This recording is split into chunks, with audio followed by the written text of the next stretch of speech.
আমার অনেক চিকিৎসাই করলে টাকা পয়সা দিয়ে, বুঝছো? তোমারও চাউল পাল আছে, এখন আমারও সংসার।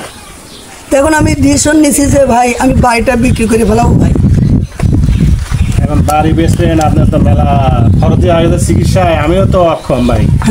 যেহেতু আপনার একটা ছেলে আছে, বউ আছে, এই বাড়ি বেচলে ভবিষ্যৎ কী হবে, আমি কি করবেন, ভাবি আছে, ছেলে আছে, ভবিষ্যৎ চিন্তা করি, তার সাথে আলোচনা করি, আপনি সিদ্ধান্ত করেন। বা আমার বাইসে থাকতে হবে, বাইসে থাকলে তো বাড়ি ভাই এরকম বাড়ি অনেক করতে পারবো ভাই, তার জন্য ডিসিশন নিয়েছি বাড়ি বেশি ফেলাবো ভাই। আচ্ছা, ভাবির সাথে আলোচনা করেন, বা ছেলে আছে, আমি পরে জানাবো না, আগে তার সাথে আলোচনা করি, শেষ করেন।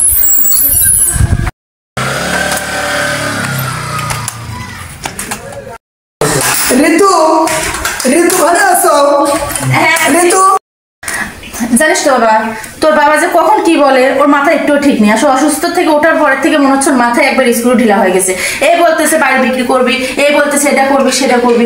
তো যেভাবে হোক আমাদের এই বাড়ি বিক্রি করার থেকে আটকাতে হবে। আপু তো ডাকতিছে, শোনা গেল। হ্যাঁ, মনে হয় এই কথা বলার জন্য এত চিল্লাচ্ছিলি। যত বাজার থেকে আসছে ঠিক কোনো না কোনো পরিকল্পনা করে আসতেছে। তুই সব থাক, কিছু বলবি না। যদি বাড়ি বিক্রি করার কথা বলে তাহলে তুই লাস্টে একটা কিছু বলিস। হ্যাঁ আচ্ছা। ঋতু হ্যাঁ আসি। ঘরে আসো? হ্যাঁ আসে আসে আসে। আমি ডিসিশন নিয়েছি কি জানো, একটু বসো বসো বসো, আমি আসলে খুব ক্লান্ত হয়ে গেছি।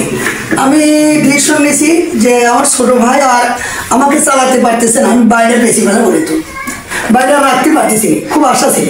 আচ্ছা, তুমি যে এই সব কথাগুলো বলতেছো না, তুমি যদি এখন বাড়িটা বিক্রি করো তাহলে আমাকে বাচ্চার হাত ধরে গাছতলায় দাঁড়াতে হবে। তুমি কি এটা একটাবার ভাবো না? আরে বাঁচিয়ে থাকলে এরকম 5 তলা বাড়ি 6 তলা বাড়ি কত হবে, আর আমার তো বাঁচতে হবে ঋতু, আমি তো মরে যাচ্ছি। আরে সে তো তুমি বাঁচলে তো তোমার বাঁচলে তুমি করো, তুমি তো নাই বাঁচলে তুমি বাড়ি বিক্রি করে কি করো? তুমি তো এমনিও 2 দিন পরে মারা যাচ্ছ। আমার জীবনটার দিকে তুমি তাকালে না ঋতু, আমি যে বাঁচতে চাই। শোনো, এখন যদি আমি তোমার জীবনের দিক তাকাই তাহলে আমি আর আমার ছেলে পথে ভিক্ষা করে খাওয়া লাগবে।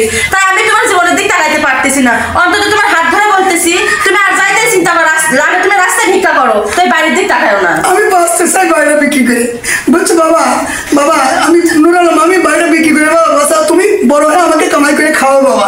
বাবা তুমি না আমাকে কইছা যে আমাকে বিদেশ পাঠাবে, আমি বিদেশ থেকে টাকা পাঠাবো, বিল্ডিং করবো এবং হুড়তালায় থাকবো, বিষাদি করি।